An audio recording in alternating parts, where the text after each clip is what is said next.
right, in this video, I'm going to show you how to delete some of your bird videos that you don't want. So I'm going to go to the application right here, click on it. It opens up. I'm on the live feed right now in the backyard.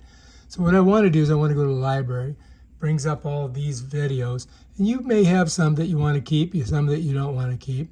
So I click right here. You see these things?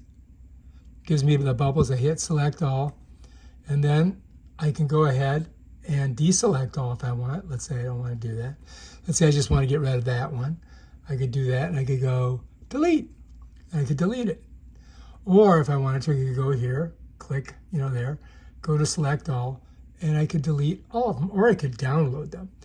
I'm just going to go ahead and delete them all. If I download them, they'll go into my Photos app. All right, so let's delete them.